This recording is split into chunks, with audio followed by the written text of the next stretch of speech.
I'm an agency owner that's living in a trailer, and this isn't my abode for always, but look, I'm in a beautiful part of northern Canada enjoying my life. I've scaled multiple agencies to multi seven figures. I've helped a couple get to 8, and my current clients for my done for you agency are 9 and 10 figure brands. And in this video, I want to share with you exactly what it takes to scale your agency. Okay, maybe you're at the stage right now where you've cracked cold outreach, whether it's with email, cold calling, DMs, whatever it is, and you've gotten to heck $20,000 a month, let's say. That's where I was. Okay, that's where I was many years ago, over a decade ago. And then I realized I don't like the one-to-one approach where I can only have one conversation at a time with one person. What if I could get in front of more people with one message? And that's where paid ads came into play. But it wasn't that easy. You see, when I started running my first set of ads on Facebook, I tanked $6,000, okay? No return on investment whatsoever. And I was scratching my head thinking, well, I just copied almost word for word the same ads that my competitors are using in this space. So why is it that I was not profitable with them? You know, people were getting on calls with me, but I wasn't closing any. And of the ones that were showing up, you know, they were looking for maybe the cheapest price, and it didn't make sense to me. And it was only until I did one thing that changed the game, one thing that changed my advertising forever, and that was looking into how the most successful— I'm just adjusting my foot over here, I'm standing on top of a pile of rocks actually, and it just got a little bit prickly there for a second. But what was I saying? What I was saying is that things changed for me when I started looking into the way ads, specifically direct response ads, in other words, ads that take cold audiences and turn them into paying clients, how those ads have functioned before my time, before I was born. That's what led me to looking into some of the greatest advertisers of all time, people that wrote the advertising Bible, like Eugene Schwartz with breakthrough advertising, or Ogilvy on advertising, or Gary Halbert. You know, there's these big names in the game that you could just chat GPT and find for yourself too. And I started realizing, man, it's gonna put my coffee down. I started realizing, dude, there's something that all these guys do that I am not. And that is a deep analysis on who my actual customer is. You see, when we go into other people's ads libraries or their funnels and we just basically take what they have and run it ourselves, just with maybe a different spokesperson or different B-roll or whatever, we're not actually getting into the psychology of what went into creating that ad in the first place. Not that I'm saying your competitors are doing a good job at this anyways, but what I'm saying is that why are we saying what we say? Oftentimes the answer is, well, that's because my competitors are saying it. And it has to be more to it, right? It has to be more to it. It's basically, well, if your competitor runs an ad that is doing horrible and they leave it on and you think it's good because it's on, that's basically like the blind following the blind. And I decided against that. I decided I wasn't going to go and conform to the status quo. When everyone's zigging, I wanted to zag.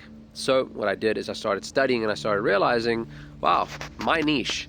This is what they truly desire. This is what they truly don't desire. This is what they hate. This is what they want. This is what they don't want. All these different nuances. I started understanding the slang that they use, the different vernacular that they use. I started realizing, okay, what is it day to day that they're seeing? I started going onto YouTube and figuring out, well, what is it exactly that they hear on a day-to-day basis when they're, you know, in their work environment? What is it exactly that they think after I was listening to my different sales calls, especially of the clients that I closed?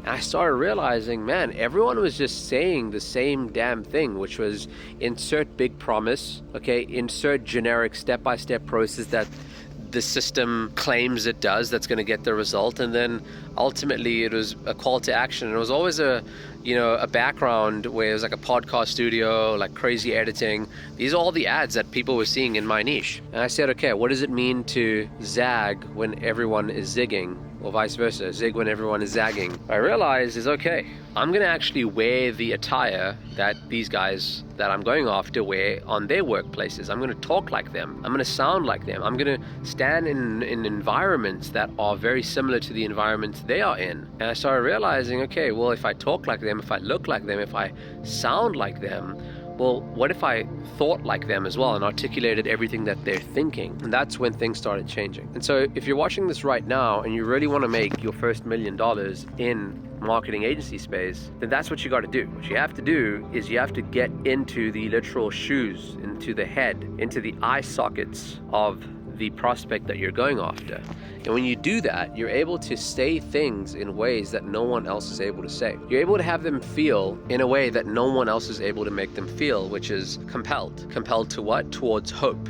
Hope that something that you have to sell is going to finally give them the answer that they've been looking for so long. And when I started doing that consistently in my ads, that's when things really shifted. That's when what I was saying started hitting. That's when people were tagging people into my ads. That's when I was getting a flood of comments saying, hey, DM me, message me, info. And that's when I was able to start experiencing not weeks, but months where I didn't have to change my ads. And so if you're watching this right now and you're wondering, okay, why do I experience ad fatigue? Why do I experience my CPLs spiking? Why do I crush it for a few days and then all of a sudden it drops off? Well, the answer may lie in the way in which you're doing the actual research behind who your avatar is and who your prospect is.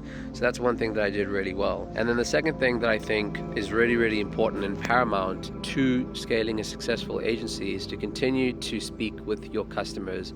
The kind of feedback and advice that they'll give you and the kind of insights that they can reveal is truly, truly underrated. You see, most agency owners, when they close a deal and they close a client, they're on to the next one. And rather than trying to acquire new clients, my whole mindset became, how do I retain my clients?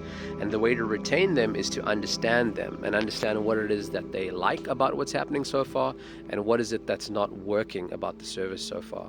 And so if we constantly obsess around the actual prospect and what it is that they want, what is it that they don't want, what is it that they like, what is it that they don't like, what is it that's missing in the world that they wish they could see, that's how opportunities are created. That's how we are able to fill a gap that wasn't previously filled. Because otherwise, what are we really?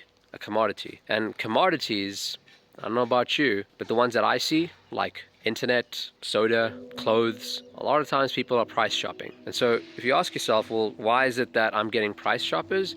It might just be because you're not standing out as a category of one. You're not standing out as someone that gets the problem in a way that no one else does and has a solution that no one else has. And if right now you're thinking to yourself, yeah, that's true about me, well, then that's a sign. That's a sign that something needs to shift, something needs to change. And exactly where I'd begin is where I began many, many years ago, which is continuing to deepen my understanding of who I'm going after. And as I said, obsessing with them and after them. Once you do that, I think things will start clicking, at least with being able to create newer, bigger ideas in your ads where you're able to start the ad off with something that's new and novel and unique, a perspective that they haven't seen anyone talk about before, but actually makes complete sense to them. So if that makes sense to you and you enjoyed that, then subscribe.